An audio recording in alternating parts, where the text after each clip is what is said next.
जय श्री कृष्णा, राधे राधे। आज हम सुन रहे हैं नाग पंचमी की कहानी। श्रावण कृष्ण पंचमी को नाग पंचमी कहते हैं। कहीं कहीं पर यह त्योहार श्रावण शुक्ला पंचमी को मनाया जाता है। नाग पंचमी हिंदुओं का पावन पर्व है। इस दिन महिलाएं नाग देवता की पूजा करती हैं और नाग देवता को भोग लगाती हैं। ज्योतिष के अनुसार पंचमी तिथि के स्वामी नाग हैं, इसलिए नाग पंचमी के दिन आटे में हल्दी मिलाकर नाग बनाकर उस नाग की पूजा करनी चाहिए। सुगंधित पुष्प तथा दूध सर्पों को प्रिय होता है, इसीलिए यह वस्तुएं नाग को अर्पित करें और व्रत के दिन नाग पंचमी की कहानी जरूर सुने। नाग पंचमी को प्रसाद के रूप में भुने हुए जौ और भुने हुए चने वितरित किए जाते हैं। इस दिन नाग पंचमी की कहानी या नाग पंचमी व्रत कथा सुनने से इस नाग पंचमी व्रत का पूर्ण फल प्राप्त होता है। आइए अब हम सब नाग पंचमी की कथा सुनते हैं। एक नगर में एक सेठ जी रहा करते थे। उन सेठ जी के 7 बेटे और 7 बहुएं थी। 7 बहुओं में से 6 बहुओं के तो पीहर थे, लेकिन 7वीं बहू के पीहर नहीं था। जब वह गर्भवती हुई तो उसे घेवर खाने की इच्छा हो रही थी। उसके पीहर नहीं था, तो उसने एक घेवर चुराकर पानी भरने के लिए जब वह गई तो वह घेवर अपने साथ ले गई। वहां जाकर पेड़ के नीचे उसने वह घेवर रख दिया और सोचा कि पानी भरकर आराम से बैठकर घेवर को खा लूंगी। जब वह पानी भरकर घेवर लेने गई तो वहां पर घेवर नहीं मिला। उस पेड़ के पास एक बांबी थी। उस बांबी में एक नागिन रहा करती थी। वह नागिन भी उसी समय गर्भवती थी। घेवर को देखकर नागिन की इच्छा उस घेवर को खाने की हुई और उसने वह घेवर खा लिया। उस नागिन ने सोचा कि यदि साहूकार की बहू मुझे गाली देगी तो मैं उसे डस लूंगी, और यदि वह कुछ नहीं कहेगी तो इस बिना पीहर की को मैं पीहर दिखा दूंगी। साहूकार के बेटे की बहू ने कहा कि शायद कोई मेरे जैसी ही होगी जिसने कि मेरा यह घेवर खा लिया होगा। ऐसा सुनकर वह नागिन बड़ी ही खुश हुई और उसने अपने बेटों से कहा कि तुम इंसान का रूप बनाकर जाओ और इस साहूकार के बेटे की बहू को लेकर आओ। तब नागिन के बच्चे इंसान का रूप बनाकर साहूकार के घर में चले गए। वहां जाकर उन्होंने कहा कि हम हमारी बहन को लेने के लिए आए हैं। तब उस बहू की सास ने कहा कि पहले तो कभी नहीं आई, इतने दिन तुम कहाँ थे? तब वे बोले कि जब हमारी बहन का जन्म हुआ था तब हम नानी के घर में थे, और जब इसकी शादी हुई तब हम प्रदेश कमाने के लिए चले गए थे। उन लड़कों ने बहुत सारे कपड़े, गहने और मिठाइयाँ बहन के सास और जेठानियों के लिए लेकर गए थे। सास अत्यंत ही प्रसन्न थी और जेठानियां उसे देखकर जल कुड़ रही थी। सास ने बहू को उनके साथ में भेज दिया और बांबी के पास जाकर उन्होंने कहा कि बहन, हम नाग हैं। उस दिन जब तुमने पेड़ के नीचे घेवर रखा था तब तुम्हारा वह घेवर हमारी माँ ने ही खाया था। उन्होंने तुम्हें अपनी बेटी माना है, इस नाते से तुम हमारी बहन हुई। बहन, अब तुम हमारी पूंछ को पकड़ लो और तुम डरना मत। इतना कहकर वे भाई सांप में बदल गए। उनके कहने पर उस बहन ने उनकी पूंछ पकड़कर बांबी में चली गई। वहां पर उन्होंने उसे बहुत ही लाड प्यार और सुख से रखा। फिर वहीं पर उसने एक लड़के को जन्म दिया।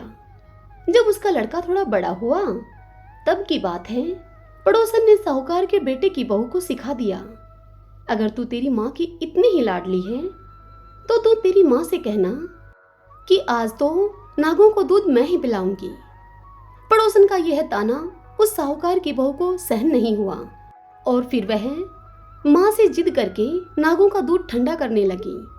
अभी तक दूध ठंडा भी नहीं हुआ था कि उससे पहले ही उस बहन के बेटे ने घंटी बजा दी। घंटी बजते ही सभी नाग दूध पीने के लिए आ गए और फिर वह दूध पीने लगे। उन्होंने दूध में मुंह लगाया तो बहुतों का मुंह जल गया। तब नाग क्रोधित होकर बोलने लगे कि हम बहन को काटेंगे। उसकी माँ ने उसे समझाते हुए कहा कि इसे मत काटो, यह तुम्हें आशीष देगी। तब साहूकार के बेटे की बहू आशीष देते हुए कहने लगी उनको कि जियो म्हारा नाग नागिनी, जियो म्हारा खड़िया अड़िया वीर। वीर उठावे देख नीरो चीर, चीर तो फट जावे पण वीर जीता रेवे। यह आशीष पाकर सभी नाग शांत हो गए। फिर थोड़े दिन के बाद की बात है। थोड़े दिन बीत जाने के बाद पड़ोसन ने फिर से ताना मारा उसे और कहा कि यदि तेरी माँ तुझ पर इतना विश्वास करती तो तुझे 7वें कोठे की चाबी दे देती। उसने माँ से जिद करके माँ से 7वें कोठे की चाबी ले ली और जब ताला खोला तो अंदर झूले में बाबा नाग झूल रहे थे। तब उसने नाग बाबा से कहा, सत सिया राम बाबा। उन्होंने कहा कि तूने सत सिया राम कर लिया, वरना मैं तुझे अभी डस लेता। तब उस बहू ने कहा कि आप तो मेरे पिता हो, मुझे कैसे डस सकते हो आप। जियो नाग नागिनी, जियो वासुकी नाग, जिन्हें मेरो लाड लडाया 9 करोड़ को हार। नाग देवता ने उसको 9 करोड़ का हार दे दिया। माँ ने अपने बेटों से कहा कि बाई तो अब बड़े घरों में हाथ डालने लगी है, तुम ऐसा करो अब उसे उसके घर पहुंचा दो। नागों ने साहूकार के बेटे की बहू को बहुत से गहने कपड़े दिए और फिर उसको उसके ससुराल पहुंचा दिया। थोड़े दिनों के बाद की बात है, उसका बच्चा झाड़ू तोड़ रहा था। उस बच्चे की ताई ने कहा कि झाड़ू मत तोड़, झाड़ू तोड़ने का तुझे यदि इतना ही शौक है तो अपने नाना मामा के यहाँ से लेकर आया होता। ताई की यह बात उन सांपों ने सुन ली। माँ से जाकर उन्होंने कहा, तब माँ ने उनसे कहा कि 2 झाड़ू सोने की बनवाओ, 2 चांदी की बनवाओ और बाई के घर देकर आओ। जब वह सोने चांदी की झाड़ू लेकर आए और अपनी बहन को देने लगे, तब यह देखकर उसकी जेठानियां सब जल गईं। कहने लगी कि इसके तो ताने मारने से भी धन बढ़ता है। कुछ दिनों के बाद की बात है, बच्चा गेहूं बिखेर रहा था। ताई ने ताना मारा उसे और कहने लगी कि गेहूं बिखेरने का इतना ही शौक है तो अपने नाना मामा के यहाँ से लेकर आता और तब बिखेर। यह बात सांपों ने सुन ली। उन्होंने अपनी माँ से जाकर कहा। तब उनकी माँ ने कहा कि 2 बोरी दाने सोने के घड़ाओ और 2 बोरी दाने चांदी के घड़वाओ और बाई के घर देकर आओ।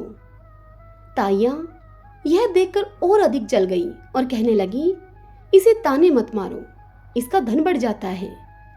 छोटी जेठानी लकड़ी लेने गई तो वहां सांप था। उसने सोचा कि सबसे छोटी को भेजना चाहिए, यदि उसे सांप खा जाएगा तो सब झंझट ही खत्म हो जाएगा। तब छोटी बहू लकड़ी लेने के लिए गई तो वहां एक सांप बैठा था। बोली उसको वह कि भैया राम राम। यह सुनकर सांप बड़ा ही खुश हुआ और उसने झट से बिछुए दे दिए उसको। उन बिछुओं को पहनकर वह छोटी बहू छम छम करती घर पर आई। जेठानियां देखकर उसे जल गई। 2-4 दिन के बाद की बात है, पान की गड्डियों में एक सांप देखा तो बड़ी जेठानी ने सबसे छोटी को पान लाने के लिए भेज दिया। उसने सोचा कि आज तो अवश्य ही सांप इसको काट लेगा। यह सोचकर उसने छोटी बहू को पान लेने के लिए भेजा। सांप को देखकर छोटी बहू कहने लगी कि भैया घर के क्या हाल चाल हैं, घर में सब ठीक तो है ना।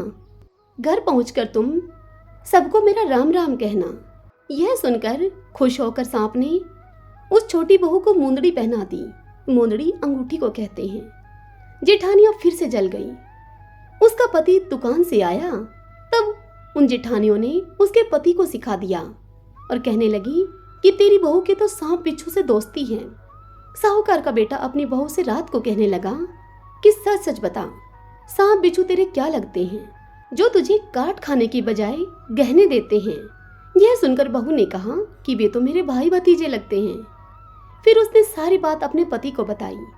पति ने कहा, तो क्या तेरे भाई भतीजे तुझी को ही पीहर बुलाते हैं, कभी अपने जवाई को भी बुलाएं, हमें तो वह बुलाते नहीं हैं।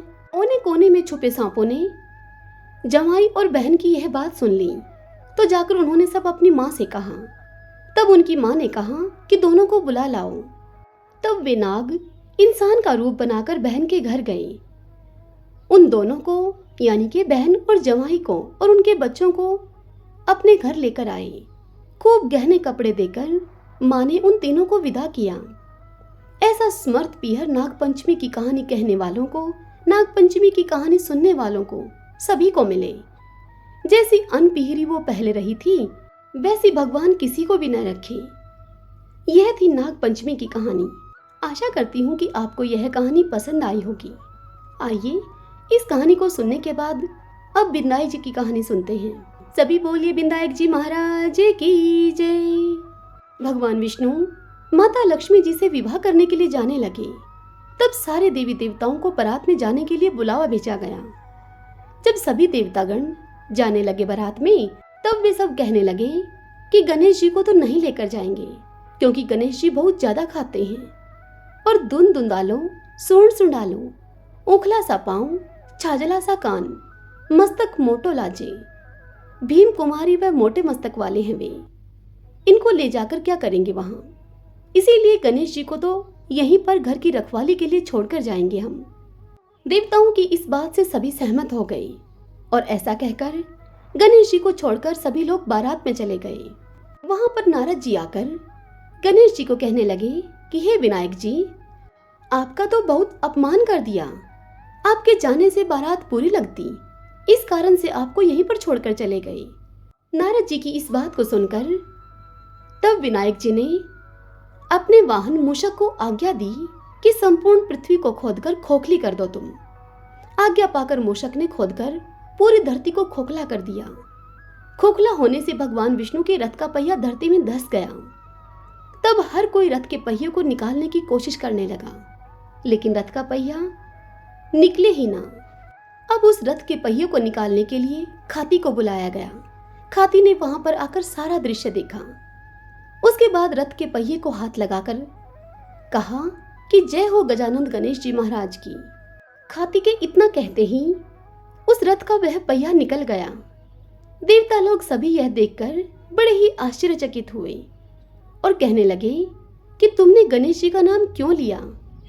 तब उनको खाती बोला कि जब तक गजानंद गणेश जी महाराज का नाम नहीं लिया जाता, तब तक कोई कार्य सिद्ध नहीं होता है।